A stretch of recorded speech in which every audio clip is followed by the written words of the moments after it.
کہ اگر ہم سٹیج سے اعلان کریں، اپنے اوورسیز کشمیری بھائیوں سے اپیل کریں کہ ہمیں شہداء کی فیملی کے لیے مدد چاہیے، تو ہمیں یقین ہے کہ اربوں روپے جمع ہو سکتا ہے۔ یہ نہیں ہو سکتا کہ آپ ہمارے نوجوانوں کو شہید کریں، جاریت کریں، دہشت گردی کریں،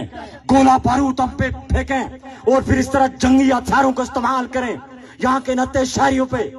اور پھر کہیں گے ہم نقصان کا اظہار نہیں کریں گے، تو یہ نہیں ہو سکتا۔ کچھ اسباب ایسے بھی ہیں، کچھ نادان دوست ایسے بھی ہیں جو ہماری صفوں کے اندر موجود ہیں۔ میں اس طرف نہیں جانا چاہتا، لیکن دکھ ہوتا ہے، ہماری صفوں کے اندر موجود ہیں،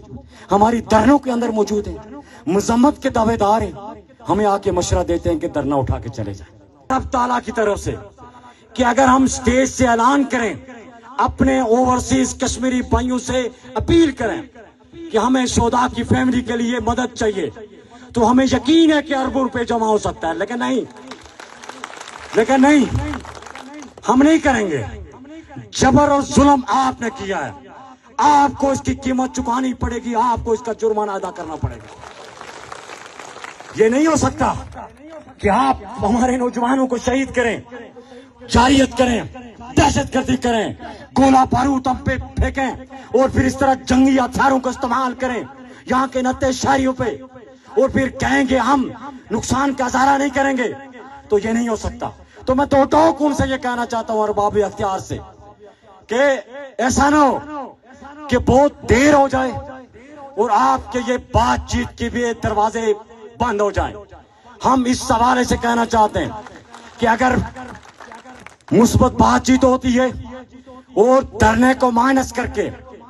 ڈرنے کا نام کسی نے لینا ہے تو پھر وہ ہمارے پاس نہ آئے، ہم ان سے معذرت کو آئیں۔ ہاں آئیں، چیزیں کریں، پریکٹیکلی شیپ دیں، ان کو نوٹیفائی کریں، آفیشلی نوٹیفائی کریں، ہم دھرنا ختم کر کے چلے جائیں گے، کوئی ضد نہیں ہے۔ تو ایسے میں آپ سے جو کہنا چاہتا ہوں کہ یہ ٹسٹر لگائی جا رہی مفتی عربی، اور کچھ اسباب ایسے بھی ہیں، کچھ نادان دوست ایسے بھی ہیں جو ہماری صفوں کے اندر موجود ہیں۔ میں اس طرف نہیں جانا چاہتا، لیکن دکھ ہوتا ہے، ہماری صفوں کے اندر موجود ہیں، ہماری دھرنوں کے اندر موجود ہیں، مذمت کے دعوے دار ہیں، ہمیں آ کے مشورہ دیتے ہیں کہ دھرنا اٹھا کے چلے جائیں۔ تو میں ان سے بھی کہوں گا کہ اس طرح کے مشوروں سے پرہیز کیجیے گا، اس طرح کی تجاویز اور مشورے ہمیں نہیں چاہیے کہ جو ہمیں ابدی غلامی، ذلت اور رسوائی کی طرف لے جائیں، غلامی کی دلدل میں پھنسائیں پوری قوم کو۔ یہ راولا کوٹ اور پونچھ کا مسئلہ نہیں ہے، یہ پوری ریاست جموں کشمیر کا مسئلہ ہے۔ ریاست جموں کشمیر کی عوام، اس کی بقا اور اس کی عزت اور اس کے وقار کا مسئلہ ہے۔ یہ اب مطالبات کا مسئلہ محدود ہی رہ چکا کہ صرف کچھ چارٹر اور ڈیمانڈ کے چند نکات ہیں، ان پہ بات ہے۔ بات عزت اور وقار کی ہے، بات شناخت کی ہے، بات وطن کی ہے، بات ریاست کی ہے۔ تو ہم کسی صورت جو ہے انشاءاللہ دعاؤں کی بھی درخواست ہے کہ کسی صورت آپ نہیں سنیں گے۔ ہاں آپ دنیا پہ نہ ہوئے، اللہ تعالیٰ نے ہماری شہادتوں کو قبول کر لیا، اس کے بعد عوام جو زندہ بچیں گے وہ جانے اور یہ جانے، لیکن ہمیں یقین ہے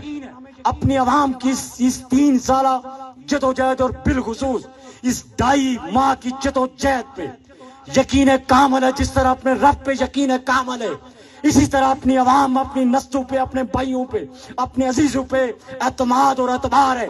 کہ ہم کور کمیٹی کے ممبران سمیت آپ میں سے بہت سارے، اگر ہمیں کچل دیا جاتا ہے، شہید کر دیا جاتا ہے، اجتماعی شہادتیں ہوتی ہیں،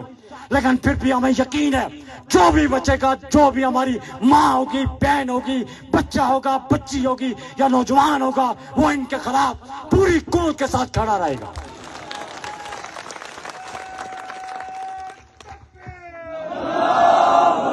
اور